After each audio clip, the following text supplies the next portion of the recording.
May 8, 1945, Schleswig, northern Germany. The war in Europe is over, but the air still smells of smoke and surrender. RAF test pilot Commander Eric Winkle Brown, one of Britain's most skilled aviators, steps out of a jeep onto a captured Luftwaffe airfield littered with wreckage. Charred fuselages lie twisted beside rows of abandoned aircraft. 190 seconds, BF 109 seconds, and something different, sleeker, sharper, predatory. In front of him sits a strange twin-engine fighter, its swept wings and sleek nose unlike anything he's ever seen.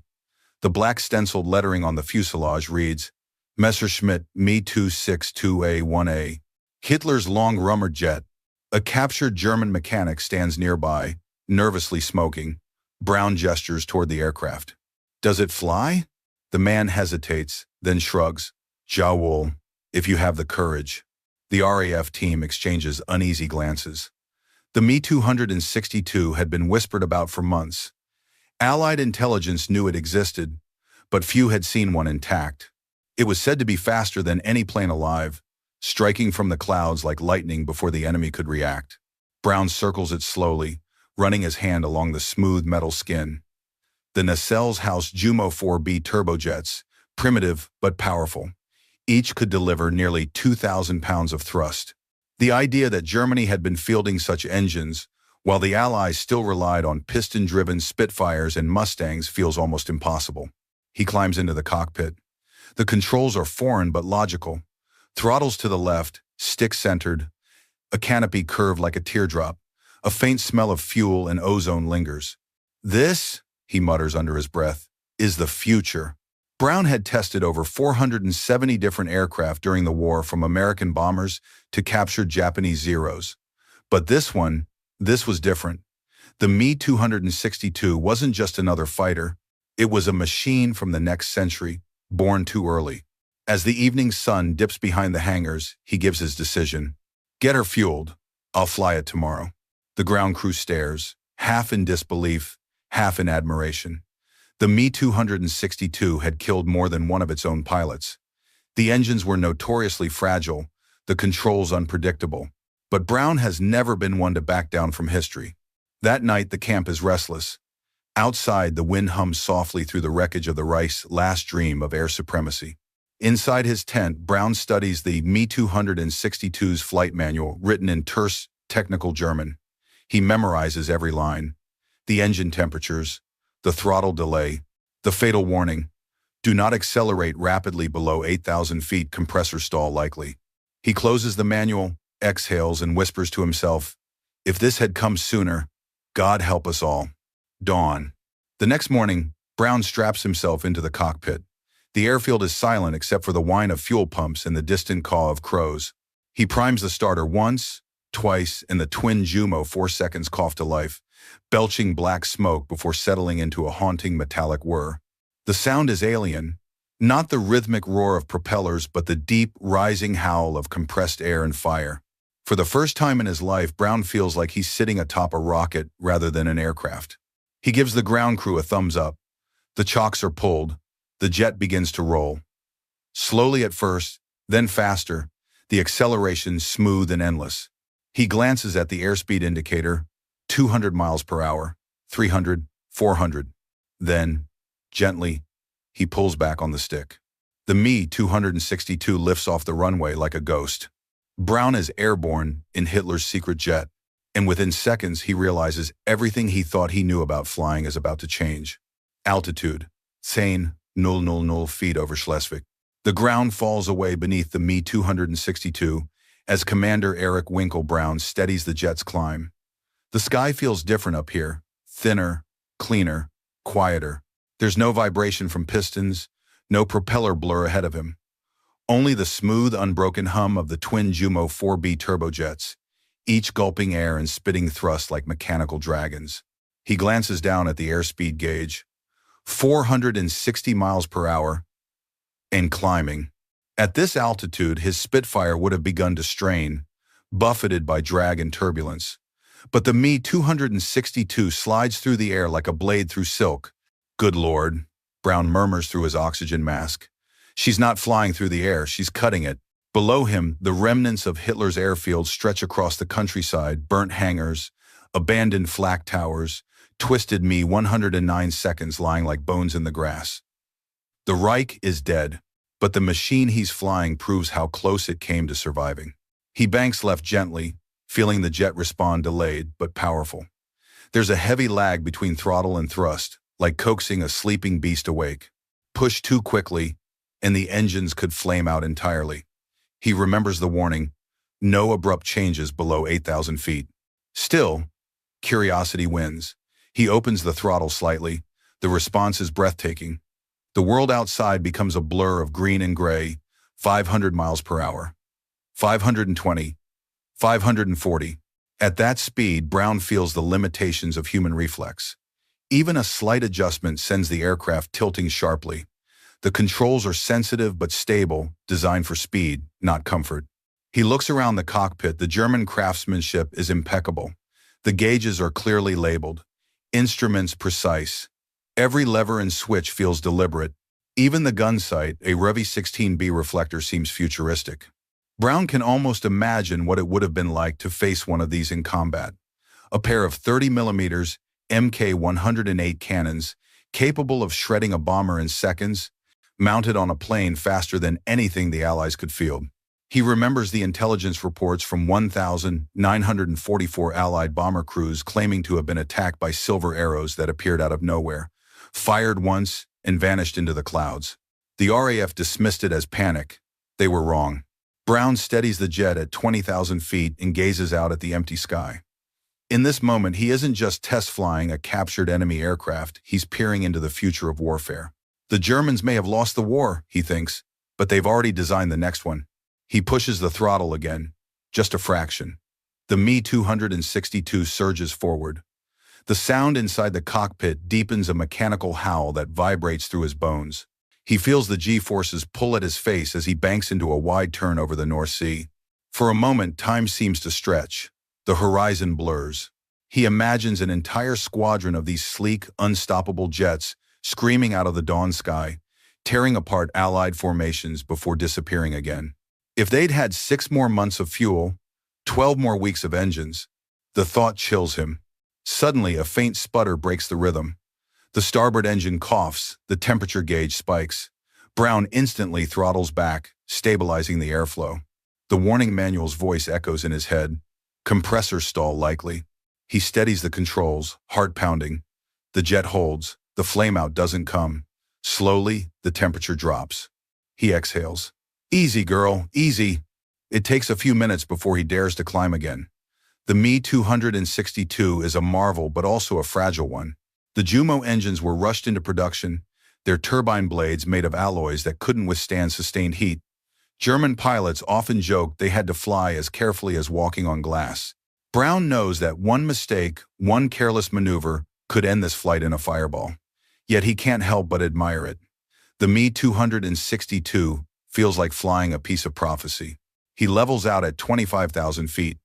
The clouds shimmer below him like a silver ocean. For the first time, Brown takes his hands off the stick and simply looks. The war is over, but the future, the jet age, has just begun. He turns the aircraft back toward base, reducing power to idle. The howl softens. As the runway comes into view, he lowers the gear, watching the nose wheel lock into place. The landing is smooth, gentle, and eerily quiet. As the jet rolls to a stop, Brown removes his helmet and stares through the canopy. The airfield crew runs toward him, cheering. Someone shouts, "How was it, sir?" He climbs down slowly, removes his gloves, and says quietly, "If they'd built 1,000 of these 6 months ago, we'd have lost the sky." Later that evening, RAF, Airfield, Schleswig, Germany, the Me-262 sits motionless on the tarmac, its silver skin glinting under the floodlights. The ground crew has gathered around it, marveling like archaeologists uncovering the weapon of a lost civilization. Commander Eric, Winkle Brown, walks toward them, still wearing his flight suit, clipboard in hand. His face is calm, but his mind is racing. He's just stepped out of the most advanced aircraft on Earth, and the implications are staggering. "Sir, what's she like?" asks the young mechanic, eyes wide. Brown pauses. "Like flying the future, he replies softly. A future we were lucky didn't arrive sooner. Inside the debriefing tent, the air is thick with cigarette smoke and tension. RAF officers huddle around Brown's notes. He's methodical, precise as always. He lists everything: thrust curves, climb rates, throttle delay, stall characteristics. Every sentence he writes feels heavier than the last. Acceleration smooth beyond anything in piston aircraft. Lethal armament, 30mm cannon, devastating to bomber formations. Weak point engine metallurgy, limited lifespan, 25 hours at best. He underlines that final sentence twice. Across the table, an American officer leans forward. If they'd fixed the engines, how bad could it have gotten? Brown meets his gaze. Bad enough that you and I wouldn't be having this conversation. The Americans exchange uneasy glances. They'd heard stories of Me 262 squadrons ripping through B-17 formations in the war's final months. But hearing it from a man who's flown one, firsthand, makes it real. Brown continues. This machine could reach over 540 miles per hour, nearly 100 faster than our fastest fighters. You couldn't dogfight it, couldn't catch it. The only way to kill it was on the runway. He taps his pen against the paper, thinking, it's not just faster, it's cleaner. It's inevitable. A silence hangs in the room. Outside, a generator hums. Somewhere in the distance, a lone aircraft engine coughs to life, a sound already beginning to feel outdated. Brown looks down at his notes again. He knows that in the wreckage of Germany, among its ruined cities and broken armies, something extraordinary was born. And soon, every nation will want its own version. That night, back in his quarters, he writes a private note in his logbook, one not meant for official reports. The Me 262 is proof that mankind will never stop trying to outrun its own destruction. He closes the book and stares out through the cracked window. Beyond the airfield lights, the dark shape of the jet gleams faintly under the stars. The Luftwaffe had lost, but their final creation had transcended victory or defeat. It represented a threshold, the line between the old world of propellers and the coming storm of jet warfare.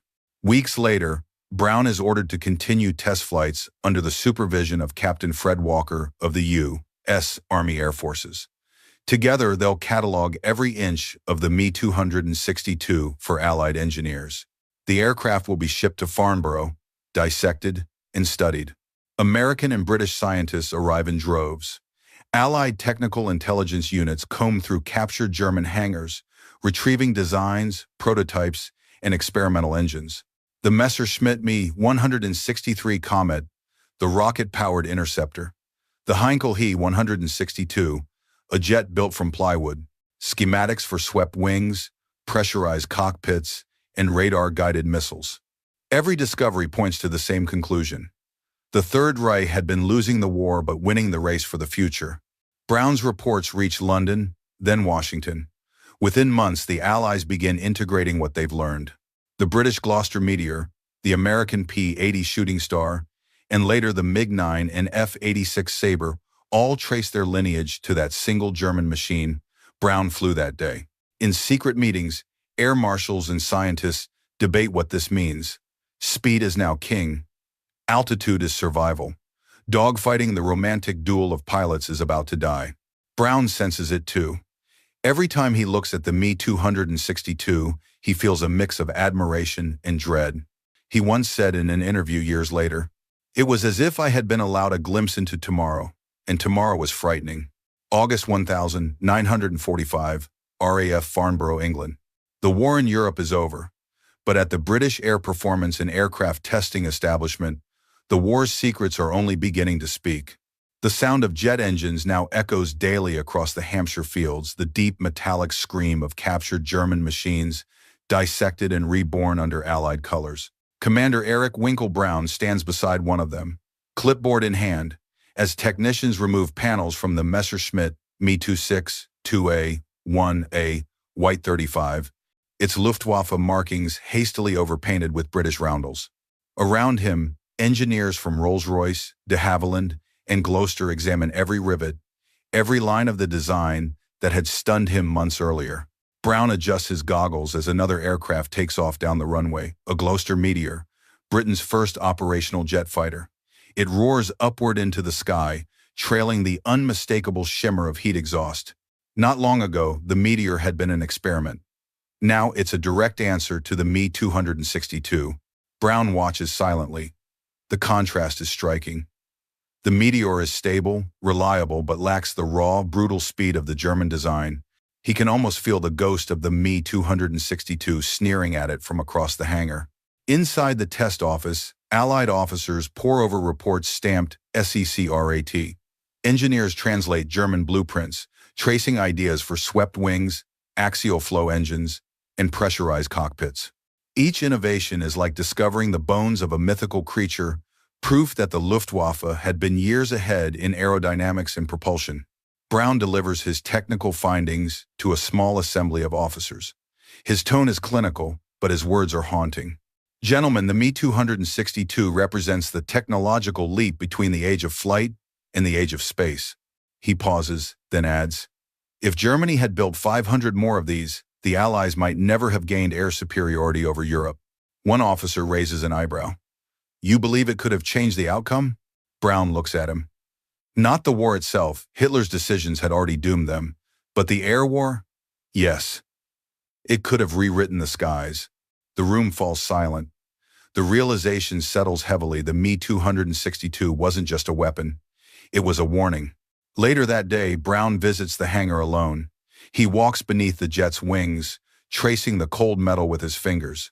It's strange. He thinks how something so deadly could also be so beautiful. The Me 262 embodies both human brilliance and human madness, bound together in rivets and steel. He climbs into the cockpit one last time. The air smells faintly of oil and ozone.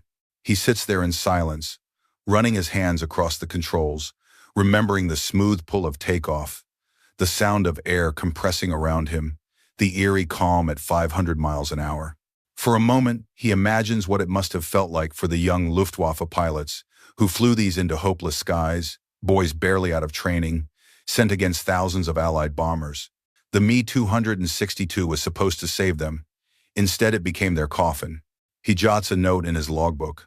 The Me 262 was both a miracle and a tragedy, the right aircraft, born at the wrong time, serving the wrong cause. As he steps out, the afternoon sun breaks through the clouds. A meteor screams overhead the future, already taking shape. Brown shades his eyes and watches it vanish into the blue.